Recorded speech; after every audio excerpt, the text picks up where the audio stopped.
നമ്മൾ ഇന്നത്തെ ക്ലാസ്സിൽ കേരളം ഭരണവും ഭരണ സംവിധാനങ്ങളും എന്ന് പറയുന്ന ആ ഒരു സെക്ഷനിലെ Kerala public service act 1968 1968 Kerala public service ആക്റ്റാണ് നമ്മൾ ഇന്നത്തെ ക്ലാസ്സിൽ നോക്കാൻ പോകുന്നത്. ഈ ഭാഗത്തു നിന്നും എന്ത് ക്വസ്റ്റ്യൻ വന്നാലും 1968 കേരള പബ്ലിക് സർവീസ് ആക്റ്റിൽ നിന്നും എങ്ങനെ ക്വസ്റ്റ്യൻ വന്നാലും അത് എഴുതാൻ പാകത്തിലേക്ക് നമുക്ക് ബേസിക്കായ കുറച്ച് കാര്യങ്ങളൊക്കെ ഒന്ന് അറിഞ്ഞു വെക്കണം. ആദ്യം 1968 കേരള പബ്ലിക് സർവീസ് ആക്ട് എന്താണ്, അതിൻ്റെ ഒരു മെയിൻ ഉള്ളടക്കം എന്താണ് എന്ന് നമുക്കൊന്ന് നോക്കാം. കേരള സംസ്ഥാനത്തിൻ്റെ പ്രവർത്തനങ്ങളുമായിട്ട് ബന്ധപ്പെട്ട് പൊതുസേവനങ്ങളിലേക്കും തസ്തികകളിലേക്കും ഒക്കെ നിയമിക്കപ്പെട്ട വ്യക്തികളില്ലേ, അവരുടെ റിക്രൂട്ട്മെൻറ്റും സേവന വ്യവസ്ഥകളും നിയന്ത്രിക്കുന്നതിനുള്ള നിയമമാണ് 1968 കേരള പബ്ലിക് സർവീസ് ആക്ട് എന്ന് പറയുന്നത്. അപ്പോൾ എന്താണ്?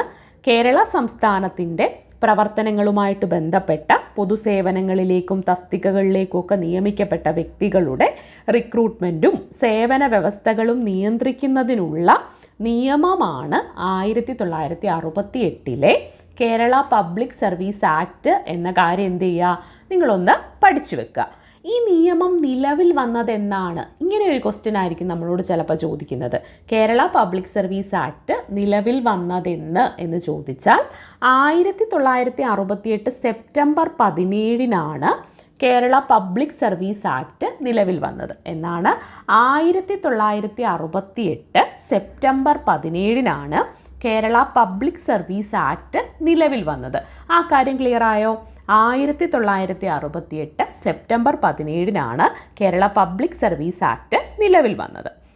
കേരള പബ്ലിക് സർവീസ് ആക്ടിൻ്റെ വകുപ്പ് 2.2 എന്താ പറയുന്നത്?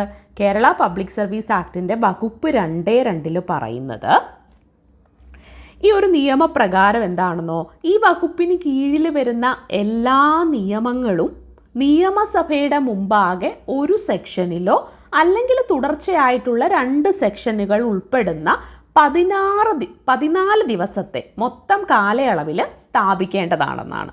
അപ്പോൾ എന്താണ് ഈ നിയമത്തിൻ്റെ വകുപ്പ് 2.2 പ്രകാരം, അതായത് കേരള പബ്ലിക് സർവീസ് ആക്ടിൻ്റെ വകുപ്പ് 2.2 പ്രകാരം ഈ വകുപ്പിന് കീഴിലുള്ള എല്ലാ നിയമങ്ങളും നിയമസഭയുടെ മുമ്പാകെ ഒരു സെക്ഷനിലോ അല്ലെങ്കിൽ തുടർച്ചയായിട്ടുള്ള 2 സെക്ഷനുകൾ ഉൾപ്പെടുന്ന 14 ദിവസത്തെ മൊത്തം കാലയളവിൽ സ്ഥാപിക്കേണ്ടതാണ്. എന്താണ് പറയുന്നത്?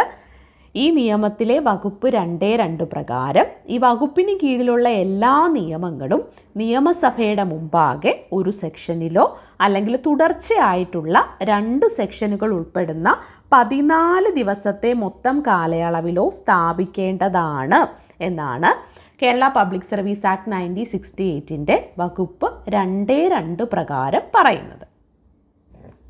ഒപ്പം എന്താണ്? അതോടൊപ്പം വകുപ്പ് 3 ഒന്ന് ശ്രദ്ധിക്കേണ്ടതാണ്. വകുപ്പ് 3 ബന്ധപ്പെട്ട് നമുക്ക് ക്വസ്റ്റ്യൻസ് പ്രതീക്ഷിക്കാം. വകുപ്പ് 3 പ്രകാരം ഇന്ത്യൻ ഭരണഘടനയുടെ അനുച്ഛേദം 309 ആർട്ടിക്കിൾ 309 പ്രകാരം എന്താണ്? 1968 സെപ്റ്റംബർ 16 വരെ, സെപ്റ്റംബർ 17 നമ്മുടെ ഈ നിയമം നിലവിൽ വരുന്നത്. അപ്പോൾ 1968 സെപ്റ്റംബർ 16 വരെ രൂപീകൃതമായിട്ടുള്ള കേരളത്തിലെ എല്ലാ സർവീസ് നിയമങ്ങളും ഈ ആക്ടിൻ്റെ പരിധിയിൽ വരുന്നതായിട്ട് എന്താണ് വകുപ്പ് 3 പറയുന്നുണ്ട്. ഈ ആക്ടിൻ്റെ വകുപ്പ് 3 പ്രകാരം എന്താണ്?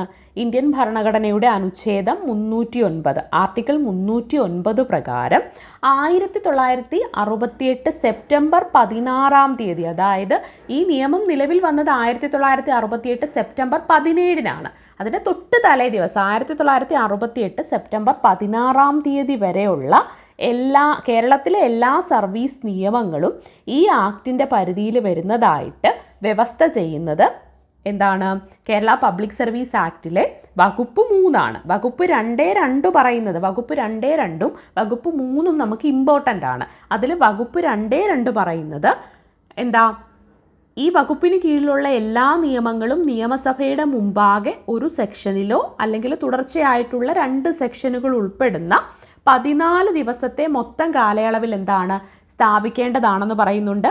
വകുപ്പ് 3 പറയുന്നത് ഇന്ത്യൻ ഭരണഘടനയുടെ അനുച്ഛേദം 309 പ്രകാരം 1968 സെപ്റ്റംബർ 16 വരെ രൂപീകൃതമായിട്ടുള്ള കേരളത്തിലെ എല്ലാ സർവീസ് നിയമങ്ങളും ഈ ആക്ടിൻ്റെ പരിധിയിൽ വരുന്നതായിട്ടും വ്യവസ്ഥ ചെയ്യുന്നുണ്ട്. ഇത്രയും കാര്യങ്ങളാണ് 1968 കേരള പബ്ലിക് സർവീസ് ആക്റ്റുമായിട്ട് ബന്ധപ്പെട്ട് നമുക്ക് വേണ്ടത്. നമുക്ക് അത്രയും ഇമ്പോർട്ടൻ്റ് ആയിട്ട് വേണ്ടത് ഇത്രയും കാര്യങ്ങളാണ്. ഇതൊന്ന് പഠിച്ചു വെക്കുക. കൂടുതൽ ഇൻഫർമേറ്റീവ് ആയിട്ടുള്ള കാര്യങ്ങളുമായിട്ട് നമുക്കപ്പോൾ അടുത്ത ക്ലാസ്സിൽ കാണാം.